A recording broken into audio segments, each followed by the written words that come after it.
श्री शिवाय नमस्तुभ्यम।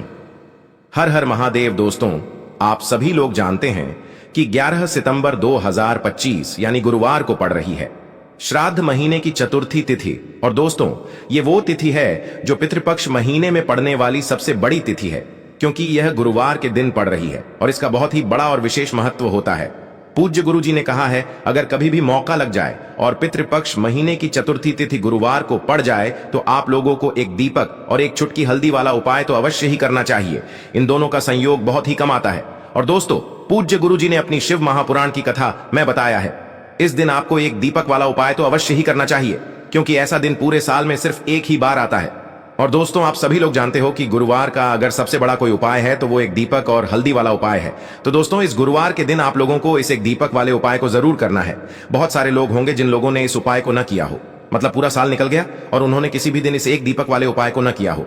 पर दोस्तों, आपके पास एक आखिरी मौका बचा हुआ है, जो कि 11 सितंबर के दिन है। तो इस दिन आप लोगों को इस वाले उपाय को जरूर कर लेना है, भले ही आपने पूरे साल भर इस उपाय को न किया हो।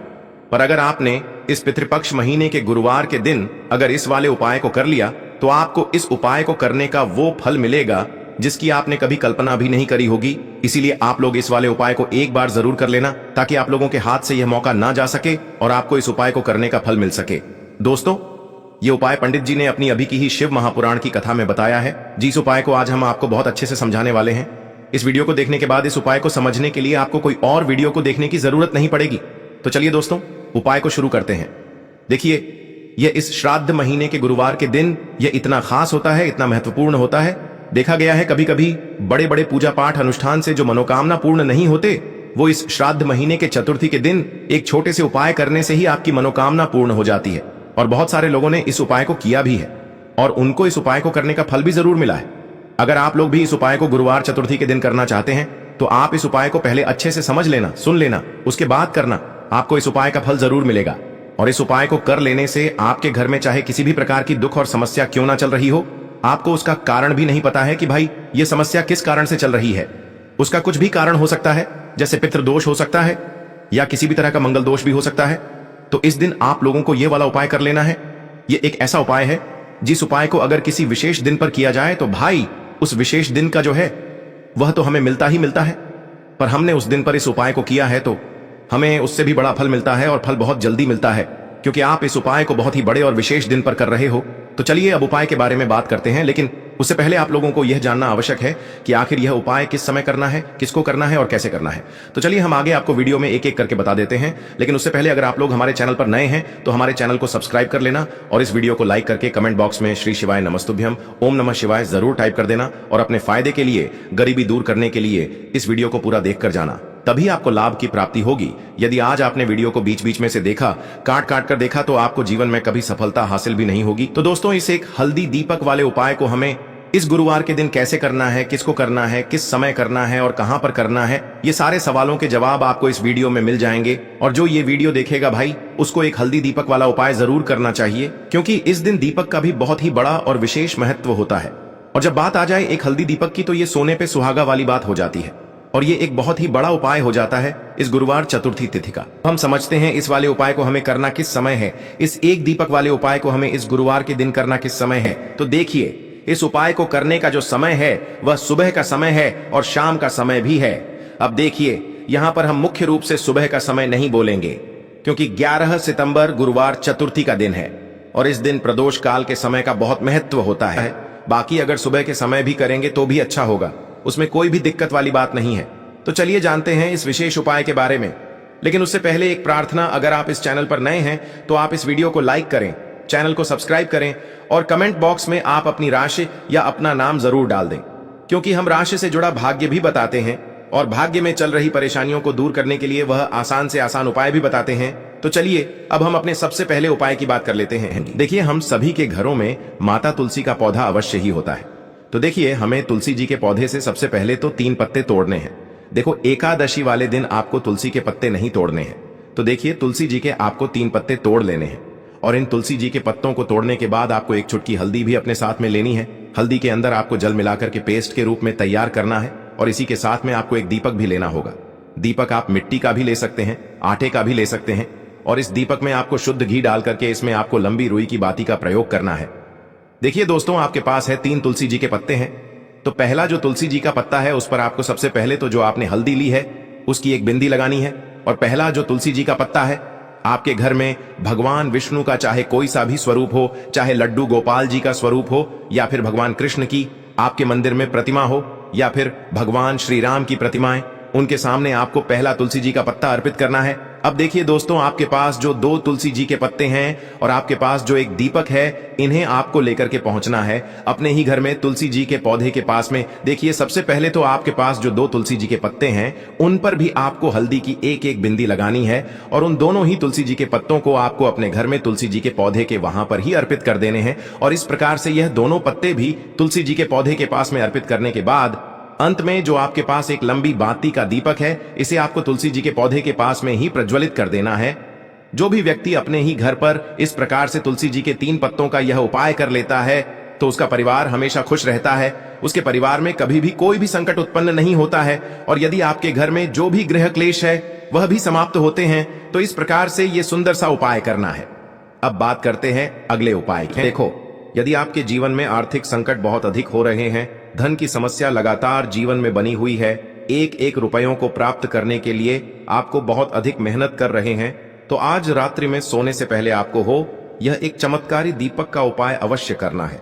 या फिर यदि आपका जो व्यापार है, बिजनेस है, दुकान है, वह अच्छे से नहीं चल पा रही है, तो आज रात्रि में इस विशेष दीपक का उपाय आपको अवश्य करना चाहिए।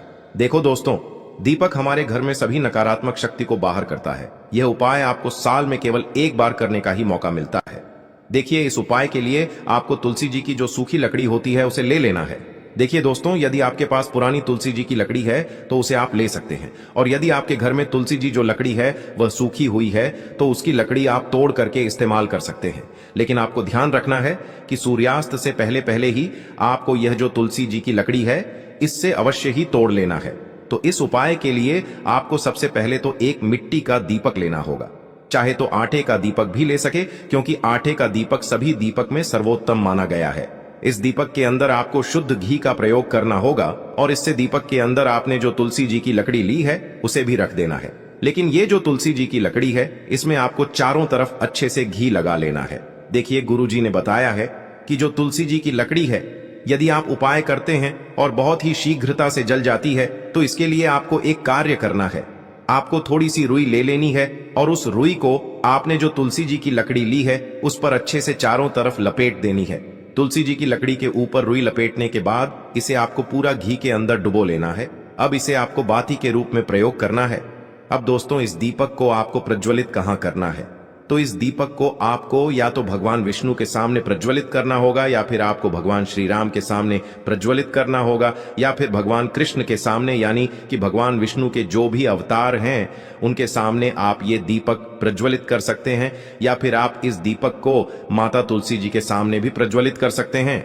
पूज्य गुरु जी ने बताया है कि जो भी व्यक्ति इस प्रकार से तुलसी जी की डंडी से यह दीपदान कर देता है उसके जीवन में कभी भी धन की समस्या नहीं होती है। इसीलिए आपको यह पूरे साल में केवल एक बार ही मौका मिलता है।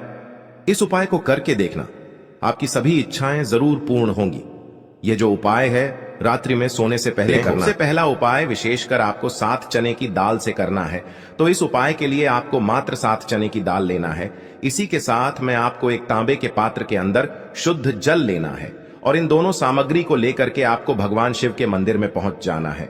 गुरु जी ने बताया है कि यह उपाय आप सुबह से लेकर शाम तक किसी भी समय कर सकते हैं। देखो दोस्तों, आपके पास जो 7 चने की दाल है, सबसे पहले तो उन पर आपको थोड़ा सा जल डाल करके उन्हें गीला कर लेना है। अब इस चने की दाल को आपको अपने सीधे हाथ की हथेली पर रखना है, और आपके जीवन में जो दुर्भाग्य चल रहा है, आपके जीवन में जिन भी कार्यों में आपको रुकावट उत्पन्न हो रही है, जिन भी कार्य में आप बार बार असफल हो जाते हैं, तो आपको प्रार्थना करनी है, हे महादेव, मुझे इन सभी कार्यों में सफलता प्राप्त हो तथा मेरे जीतने भी कार्य अटक रहे, बस सभी परिपूर्ण हो। और ये 7 चने की दाल आपको भगवान शिव के शिवलिंग पर समर्पित कर देना है।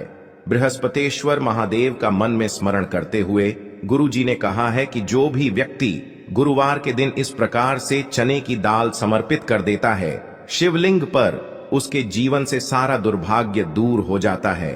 अब दोस्तों, अंत में जो एक जल का पात्र है आपके पास, इसे भी आपको भगवान शिव की शिवलिंग पर अर्पित कर देना है और श्री शिवाय नमस्तुभ्यम इस मंत्र का जाप करते हुए बस इतना सा उपाय करना है। आपको आपके जीवन का जितना भी दुर्भाग्य है वह सभी दूर होगा। अब दोस्तों, हम बात करते हैं दूसरे विशेष उपाय के बारे में। यह उपाय विशेषकर आपकी जो भी मनोकामनाएं हैं उन्हें परिपूर्ण करने वाला है। यदि आपको ऐसा लगता है कि आपने कई प्रकार के उपाय कर लिए हैं, लेकिन महादेव अभी तक आपकी जो मनोकामना है उसे परिपूर्ण नहीं कर रहे हैं, तो आपको ये उपाय जरूर करना है। देखिए, इस उपाय को करने के लिए मात्र आपको एक गुड़ का टुकड़ा लेना है। इसी के साथ मैं आपको एक तांबे के पात्र के अंदर शुद्ध जल लेना है। देखिए, गुरुवार के दिन यदि हम गुड़ वाले जल से उपाय करते हैं तो बहुत ही चमत्कारी माना जाता है, और इससे जो हमारा बृहस्पति ग्रह है वह भी मजबूत होता है। बृहस्पति ग्रह यदि हमारा मजबूत होता है तो हमें कभी भी जीवन में धन संपदा की कमी नहीं होती है। हमारे जीवन में जो दुर्भाग्य होता है वह भी सौभाग्य में बदल जाता है। तो देखिए दोस्तों, इस उपाय के लिए आपको एक गुड़ का टुकड़ा लेना है, एक तांबे के पात्र के अंदर शुद्ध जल लेना है, और इन दोनों सामग्री को लेकर के आपको भगवान शिव के मंदिर में पहुंच जाना है। अब दोस्तों, इसे गुड़ के टुकड़े को आपको उससे जल के पात्र के अंदर डाल देना है और गुड़ से युक्त जल आपको तैयार कर लेना है। आप इस जल को आपको भगवान शिव की शिवलिंग पर अर्पित कर देना है। श्री शिवाय नमस्तुभ्यम इस मंत्र का जाप करते हुए और बृहस्पतेश्वर महादेव का मन में स्मरण करते हुए जो भी व्यक्ति गुरुवार के दिन इस प्रकार से यह गुड़ वाला जल समर्पित कर देता है शिवलिंग पर, उसके जीवन में कैसी भी कोई भी मनोकामना होगी वो हमारे महादेव परिपूर्ण कर देते हैं। तो आपको मनोकामना पूर्ति के लिए ये छोटा सा और सरल सा उपाय भी अवश्य ही करना है।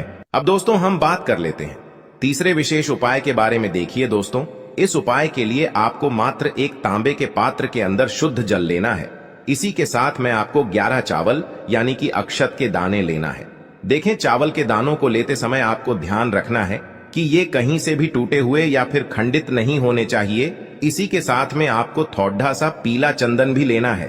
अब देखो दोस्तों, सबसे पहले तो इन सभी सामग्रियों को लेकर के आपको पहुंच जाना है भगवान शिव के मंदिर में। देखिए दोस्तों, सबसे पहले तो आपके पास जो चावल के दाने हैं उनमें आपको ये पीला चंदन थोड़ा सा डाल देना है, और उन चावल के दानों पर आपको थोड़ा सा जल डाल करके उन्हें गीला करना है, यानी कि उन चावल के दानों को आपको पीला कर लेना है। इसी प्रकार सबको इन चावल के दानों को तैयार करना है, यानी कि यह जो चावल के दाने हैं स्वर्ण के समान हो चुके हैं, और ये जो आपने चावल के दाने स्वर्ण के समान जो तैयार किए हैं इन्हें आपको भगवान शिव के शिवलिंग पर समर्पित कर देने हैं। बृहस्पतेश्वर महादेव का मन से स्मरण करते हुए देखो, गुरुजी ने बताया है कि जो भी व्यक्ति पीले चंदन से युक्त इन चावल को तैयार करके शिवलिंग पर गुरुवार के दिन इस प्रकार से समर्पित कर देता है, उसके जीवन में जितना भी दुर्भाग्य है वह सभी दूर होने लगता है, और जीवन की जो दरिद्रता है उससे भी उसको मुक्ति मिलने लगती है। अब दोस्तों, अंत में जो आपके पास एक तांबे के पात्र के अंदर जल है, इसे भी आपको भगवान शिव के शिवलिंग पर अर्पित कर देना है। श्री शिवाय नमस्तुभ्यम इस मंत्र का जाप करते हुए और बृहस्पतेश्वर महादेव का मन में स्मरण करते हुए देखिए, ये सभी उपाय छोटे छोटे हैं, लेकिन इनका जो फायदे हैं वह बहुत ही अधिक मिलेंगे। आपके जितने भी कार्य हैं वह सभी सिद्ध होते चले जाएंगे। आपके जितने भी कार्य में आपको रुकावटें आ रही हैं, बस सभी दूर होती जाएंगी।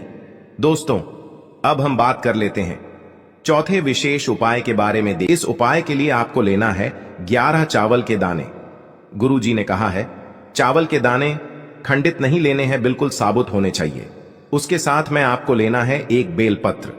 बेलपत्र का भी एक नियम है, अगर आपके पास बेलपत्र नहीं है तो आप शिवलिंग से उठाकर उसको पुनः शुद्ध जल से धोकर इस्तेमाल कर सकते हैं। इस प्रकार आपको बेलपत्र लेना है। इसके बाद आपको एक लोटा जल लेना है। अब ये सब सामग्री लेकर आपको जाना है महादेव के मंदिर में। देखो, अब आपको उत्तर साइड में खड़े हो जाना है और सबसे पहले आपको एक बेलपत्र अपने हाथ पर और 11 चावल दाने रखकर शिवलिंग के ऊपर अपना नाम और गोत्र बोलते हुए समर्पित कर देना है, और ओम नमः शिवाय श्री शिवाय नमस्तुभ्यं का लगातार जाप करना है। अब आपको जो एक लोटा जल साथ में लेकर आए थे उसे धीरे धीरे बेलपत्र और चावल दाने के ठीक ऊपर आपको समर्पित करते जाना है और शिव पुराण के मूल मंत्र श्री शिवाय नमस्तुभ्यं का 11 बार जाप करना है और अपनी मनोकामना बोलते जाना है। देखो बस छोटा सा उपाय करना है, देखना एक दिन आपके सब काम बनने